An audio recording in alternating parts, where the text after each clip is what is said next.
Welcome back. Thank you for clicking on this video. If you're wondering why I'm wearing a stupid hat, it's very easy to say.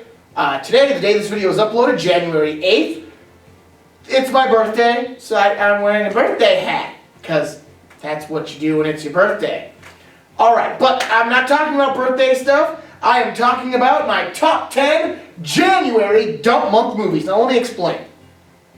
In the world of cinema, January and most of February are considered dump months. These are the months where movies are released that studios don't think are going to do that well. They just want to get rid of them, get them out there.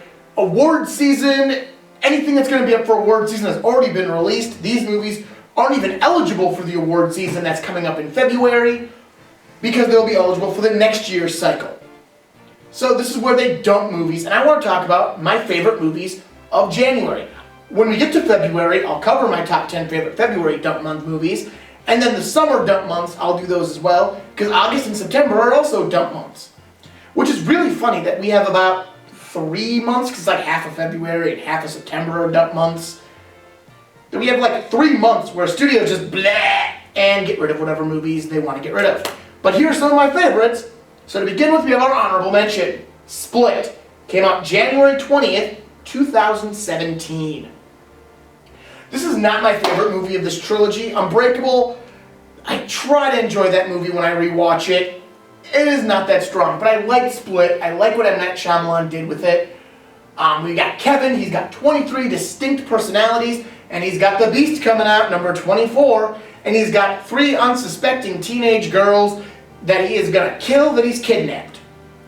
It's an interesting movie. I like it. I like how it builds the character of Kevin, and his relationship with the one main girl, because the other two kind of get separated pretty early on in the film, and it just really becomes Kevin's personalities with this one girl. You don't get a lot of the 23 personalities. They don't try to shove 23 different characters, all played by James McAvoy, at you. You really only get like 3 or 4 of them before you get the Beast. It's well done. It garnered a sequel, so I guess for being a dump month movie, that's pretty good. And it's just a really good movie. I really liked it, and when I was going through movies released in January, this definitely made the list. And when I was going through this list and putting it together, I had only one rule, other than the fact it had to be actually released in January. I didn't take anything before the year I was born, so 1987 is the absolute earliest I looked.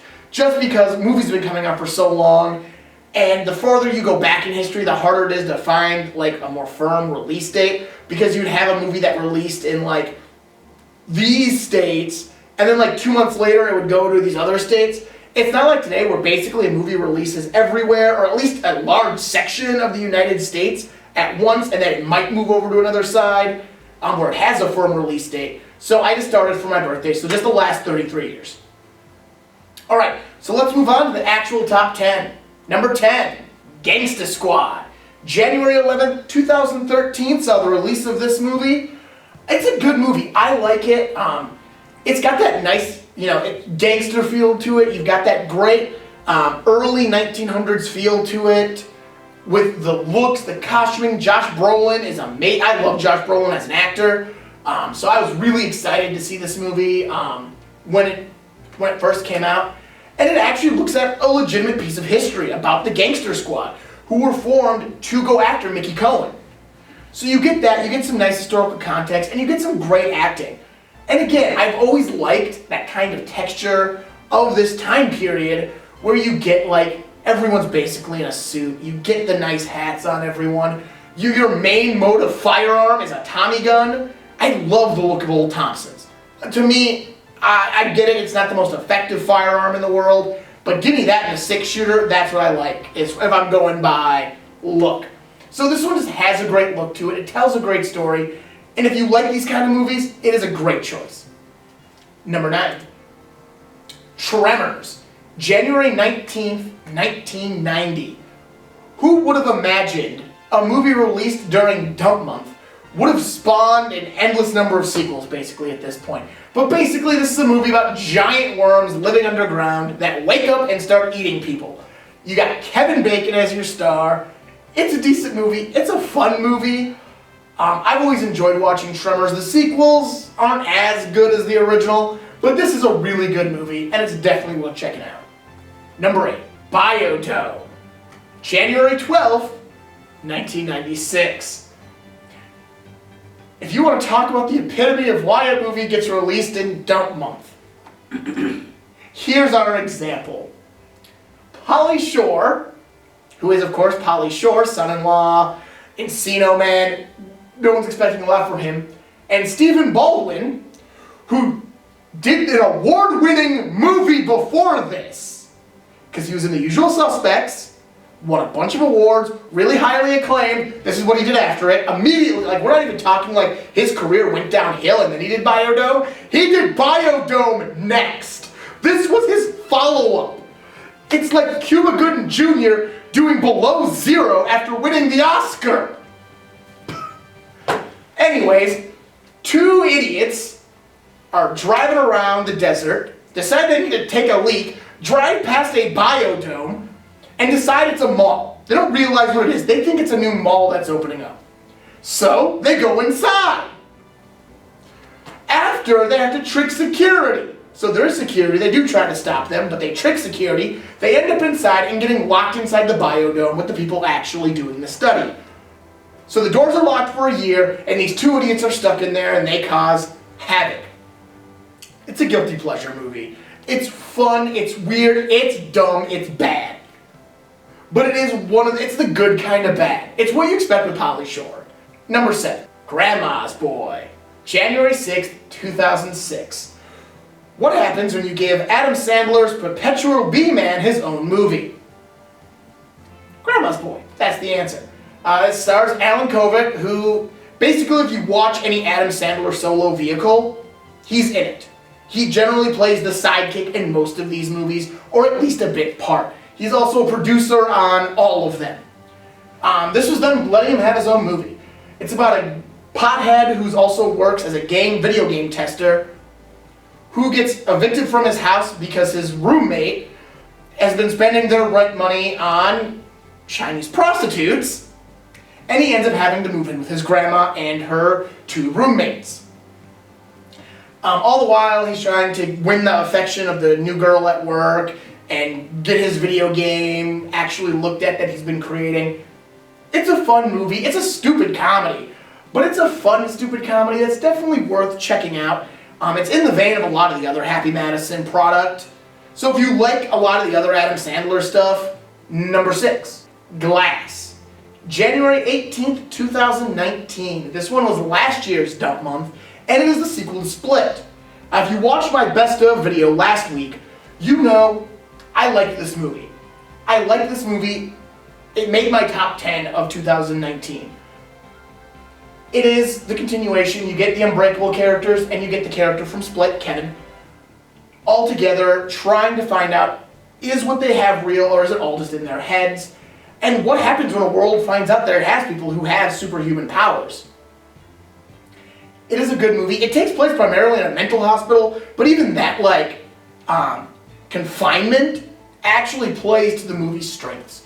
It is a good movie. If you want to hear more about it, check out the top 10 list. I did last week, the top 10 of 2019, and you'll hear some other statements I have on this movie, but I do like this movie. It is my favorite of this trilogy. And, check out Unbreakable, check out Split, but definitely check out Glass. Number 5, From Dusk Till Dawn, January 19th, 1996. This is a super fun movie. It's written by Quentin Tarantino, directed by Robert Rodriguez, and Quentin Tarantino stars in it with George Clooney. Basically, George Clooney and Quentin Tarantino play a pair of brothers named Gecko. George Clooney just got broken out of prison by his brother, and they're on their run to Mexico after robbing a bank. On their way, they have to kidnap a family, played by Jennifer Lewis, and I am still wrong, it is Juliette Lewis. I am sorry, Juliette Lewis. You are Juliette Lewis, and you are in this movie. And Harvey Keitel, there's a third member of the family, but it's an actor who no one's heard of. They end up hijacking them in their minivan to go to Mexico. When they get to Mexico, they hide out in a bar called the Titty Twister, which is open from dusk till dawn. You find out, so this is like the halfway point of the movie, is when they get to the Titty Twister. They get to this bar, it is halfway into this movie. So far all we've had is a pair of criminals kidnap people and are driving to Mexico. Then everyone in the bar turns out to be vampires. So you get a full 180 kind of a plot twist, because now our kidnappers and our kidnappees are sitting in a bar full of vampires. They end up having to fight off the vampires. Quentin Tarantino dies. They meet some people, because this is a bar for bikers and truckers who the vampires then feast on. And it's just about them surviving the night. It is a great movie. It's a great Robert Rodriguez film. Like I said, Quentin Tarantino writes it. If you've always wanted to see Quentin Tarantino die, here's the answer for you for that. Because he has a great death scene in this. And then he becomes a vampire, and then he dies again. So you get 2 Quentin Tarantino deaths for the price of 1. It is a fun movie, and I've always enjoyed it. Number 4, Play It to the Bone. If you watched my top 100 movie video, oh yeah, January 21st, 2000 is when this one came out. If you watched my top 100 video, you know I love this movie. This one made my top 100. Basically, to sum up the plot, again, you got Woody Harrelson, you got Antonio Banderas. They are 2 past their prime boxers who have ruined any chance they have of making it big. For various reasons, Antonio Banderas is accused of throwing a fight that he should have won, that he swears he didn't throw, and Woody Harrelson found God. They are the closest 2 boxers to Las Vegas when the undercard for a Tyson fight, both competitors are, one is found OD'd in a hotel room, the other one is dead after getting into a drunken car accident. So with no Tyson undercard, they reach out to these 2 guys who happen to be driving distance to come in and fill in at the last minute to give the Tyson undercard. So you get that road trip aspect of this movie for the beginning of it, because they have to drive to Las Vegas. Then once they're there, you actually get the boxing movie aspect of it, and you get the fight, which obviously nobody cares about, because nobody cares about a Tyson undercard fight, until it finds out that these guys go a couple of rounds and they're actually really good boxers. Then the crowd actually starts to get into it. And then you find out between this one and the Tyson fight, this is the better fight, because this was totally back when Tyson was like winning all of his fights in 20 seconds. And Tyson does appear in this movie. So it's not like they're taking jabs at Tyson's fights and how quickly they were over with at the time, because Tyson makes an appearance in the movie. He plays himself. It is a good movie. I've always liked it. It definitely has been forgotten over the years, which again, we're talking dump month movies. Number 3, The Loft. January 20th, 2015. Another one of my top 100. Actually, the rest here is all top 100 movies, which is kind of ridiculous that I have 4 top 100 movies from a dump month. But we are talking about The Loft. This is the 3rd time they've remade this movie. It's the same director who remade his movie every time in various countries, various languages. This is the American version. Basically, you have 5 guys. They're all married, and they all decide to buy a loft that Carl Urban's character, right here, Mr. McCoy, Carl Urban's character designed. They buy the loft so they have a place to discreetly go and have affairs. Each one of them is given a key. One morning they find a dead woman lying in the bed. All of them. So they have to figure out why this woman is there dead, how did she get in there, who brought her in there, and who killed her. And you learn throughout the story a lot about these guys, a lot about their past. It's really a story told through flashback. It is done so well, and it's such an entertaining movie. It just keeps moving, and that's really one of the things this movie has going for it, is it does. It keeps moving, it keeps its pace going, because it is really easy for this kind of movie to just, plop out of its pace. But it keeps its pace going, and it gets you all the way to the end. Number 2, Margin Call. January 25th, 2011. Be first, be smarter, or cheat. Really is what this movie is about. You have a large-scale stockbrokers. Large-scale New York stockbrokers. They are losing money because this is right before the giant stock market crash that happened in the late 2000s, the early part of the 2000s. This is right before the big stock market crash.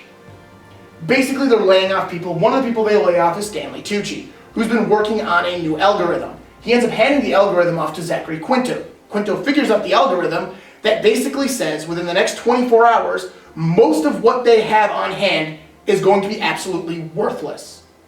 That what they have at their brokerage firm is going to be garbage, and they are going to lose massive amounts of money. So the movie plays out over the night as you get further up this ladder. So you get Zachary Quinto's boss, who's played by Paul Bentley. You get his boss, who's played by Kevin Spacey. You get his boss, who's played by Jeremy Iron. And you're moving up the ladder trying to figure out, what do you do with this information? That you're about to find out there's going to be a giant market crash. What do you do with it? The final decision? Sell it. Is the call they make. To go through and sell this stuff that's going to be worthless very soon to anyone who's willing to buy it. So you don't take the loss, they take the loss. It is a great movie with great acting. I was super impressed by this movie when I first saw it. It is definitely worth checking out. It tells a great story. And this brings us to number 1, Smoking Aces, January 26th, 2007. You know, I always say nothing good comes out on my birth month. And I've just covered a lot of movies that came out that I really like, that came out during my birth month. None of them anywhere near when I was actually born. Most of them, you know, not that first weekend in January. Unfortunately, 2020 is no better. But Smoking Aces, I love this movie. It is such a weird film. Basically, you have a magician. You gotta love a film's premise that starts with, you have a magician. You have a magician named Aces. Aces Israel. He decides to do the Frank Sinatra thing and become affiliated with the mob. Because he becomes affiliated with the mob, he ends up breaking the mob off into 2 parts. One led by the original mob leader and one led by him. The FBI, looking for information on this mob overall, especially the original leader, decides to make Aces Israel a plea bargain where he will give up all the information in exchange for protective custody and inevitable relocation. But the FBI aren't the only ones looking for Israel. The original mob boss, who is dying, has put out a hit for Israel's heart. And you meet all of our hitters. We have neo-Nazis, we've got 2 female assassins, we have a master of disguise, we have another guy who is just a brutal killing machine, and then you have a couple bounty hunters who are looking to collect on a bounty that's also on his head from him jumping bail. All of these people moving in where Aces is held up, and it's just chaos. There are a lot of great actors, but the one I really want to hit out is Ryan Reynolds. He does an amazing job in this movie. His character arc is fantastic. He is really, when you have a movie where there's like 15 characters running about throughout the scenes and throughout the movie, it's hard to like really follow them, but they do a good job of giving an arc and some, you know, closure on most of these characters, but Ryan Reynolds gets the final closure, and it is great. So these are my top 10 January dump month movies. Let me know what you think of them in the comments. Hit subscribe if you want to make sure you see everything else I post. Give me a thumbs up if you liked the video. And if you have any suggestions of stuff you'd like to see me talk about in the future, hit me up with it. Otherwise, I'll talk to you next week, and I promise I won't be wearing a stupid hat.